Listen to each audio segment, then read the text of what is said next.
Bem-vindos a mais um Turismo em Destaque e ainda gravado em confinamento.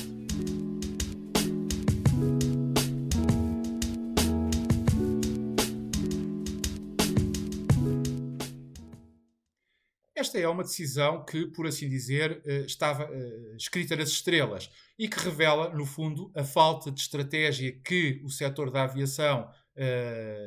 continua a carecer, de há largas décadas a esta parte, e que aqui, por várias e inúmeras vezes, já temos vindo a referir, e que, apesar de todos os sinais que foram dados por todos os atores que têm intervindo na questão do novo aeroporto ou do aeroporto complementar de Lisboa, na sua localização no Montijo, aquilo, apesar de todos esses sinais, como eu dizia, dos compromissos, das cerimónias, dos anúncios, o facto é que continua, nada disto nunca passou à prática, ou seja, nunca, nenhum desses compromissos, destes anúncios, teve consequências práticas e o que indicia sempre, ou de alguma forma, falta de vontade política, porque nunca se passou da teoria, por assim dizer, à ação ou à prática. Acresce a isto que, desde o início, que sempre se levantaram inúmeras dúvidas sobre as questões do impacto ambiental desta localização do novo aeroporto de Lisboa ou do aeroporto complementar de Lisboa no Montijo. Dúvidas essas que, de uma forma ou outra, acabaram por nunca ser dissipadas e às quais se veio a juntar agora toda a questão e problemática da pandemia que, como se sabe, fez com que a atividade turística não só entrasse em modo de pausa, como os números do turismo recuassem mais de 3 décadas. E, portanto, recuamos e estamos do ponto de vista turístico no início da década de 90 e, infelizmente, sem necessidades nem quaisquer constrangimentos do ponto de vista aeroportuário. A tudo isto, há que somar ainda que, do ponto de vista jurídico, aquilo que a nossa lei diz é que os municípios cuja uma infraestrutura desta natureza tem impacto direto devem pronunciar-se favoravelmente e que esse pronunciamento tem que ser unânime para que se possa avançar com a obra. Ora, como se sabe e como tem sido público, as câmaras municipais, quer do Seixal, quer da Moita, sempre se mostraram contrárias à implantação do aeroporto complementar de Lisboa no Montijo. E, portanto, a Autoridade Nacional de Aviação Civil, a ANAC, esta semana viu-se na obrigação de cumprir a lei, uma vez que, e portanto chumbar o projeto, dado que havia 2 câmaras municipais que não deram o seu parecer favorável. Ora, quem nos conhece sabe que acompanhamos e que intervimos este assunto há cerca de 25 anos e que desde sempre defendemos que só existem 2 opções para construir um novo aeroporto para servir o país, para servir o turismo, que são as 2 localizações possíveis, são consoante, por assim dizer, o bolso do país. Uma delas, para fazer, e a melhor, obviamente, que era fazer uma infraestrutura nova, totalmente de raiz, seria a solução que agora parece que voltou a estar em cima da mesa, de Alcochete, no campo de tiro, no chamado campo de tiros de Alcochete, ou então uma solução mais económica, uma vez que já aproveita algumas infraestruturas existentes, que é, e aí conjugando com a manutenção do aeroporto Humberto Delgado, da antiga Portela, que é a chamada solução Portela mais um. Defendemos sempre uma de 2, sendo que sempre sublinhámos que a importância era avançar com uma delas rapidamente, porque mais tarde ou mais cedo aconteceria aquilo que depois acabou por acontecer e que vimos nos últimos anos, e nomeadamente no período pré-pandemia, que era a nossa capacidade aeroportuária ficar esgotada e, portanto, a nossa capacidade turística ficar sempre muito limitada. Ora, qualquer destas soluções, e embora nós saibamos que existem muitas outras opiniões e que normalmente em Portugal toda a gente defende as mais mirabolantes soluções, desde Beja a Monte Real até a Alverca, porque infelizmente, como alguém um dia me disse, todos os portugueses gostariam de ter um aeroporto no seu quintal, perdoem-me a expressão, mas foi exatamente, acho que é uma imagem que ilustra bem as opiniões diversas que há. O facto é que qualquer destas 2 soluções, seja o Montijo, seja Alcochete, são as que oferecem melhor também intermodalidade, ou seja, capacidade de se ligarem a todas as outras áreas do transporte, uma vez que nós não nos podemos esquecer que nos aeroportos não só há movimentos de pessoas, de passageiros, mas também há movimentos de mercadorias. E, portanto, é fundamental haver uma ligação muito estreita com toda a área rodoferroviária, mas também com toda a área marítima e fluvial. E, portanto, esta decisão que agora se tomou, ou que ficou pública esta semana, também vem demonstrar, por um lado, a pouca força que o turismo tem tido, uma vez que, estando já consensualizada, como eu comecei por dizer, a solução Montijo, ela acabou, pelos vistos, por não avançar, e também,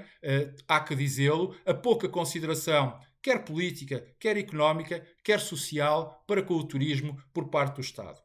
Agora vem-se falar na necessidade de uma avaliação ambiental estratégica, o que vai colocar seguramente mais demora, vai abrir mais pontos e mais polos de discussão, vai inevitavelmente provocar mais adiamento neste tipo de decisão. E decidir adiar a decisão quer dizer que vamos adiar a própria capacidade turística e económica do país. Entretanto, o turismo inevitavelmente e felizmente também retomará, só que tudo continuará na mesma, como há 50 anos esta parte tem acontecido, e Lisboa, o turismo, a nossa economia, o nosso país continuarão com a solução do novo aeroporto, seja ele complementar, seja ele construído de raiz, adiada.